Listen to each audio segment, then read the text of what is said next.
కోసమే వేచి ఉన్న రేయిలా వేయి కళ్ళతోటి ఎదురు చూడనా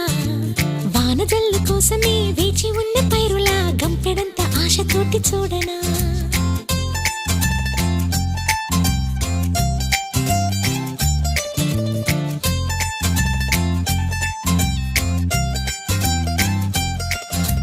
జోల పాట కోసం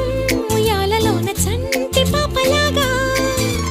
కోడి కూత కోసం తెల్లారు జాము పల్లెటూరిలాగా ఆగనే లేనుగా చెప్పవా నేరుగా గుండెలో ఉన్న మాట ఏ ఒకటి రెండు మూడు అంటూ అరే ఒక్కో క్షణాన్ని నేను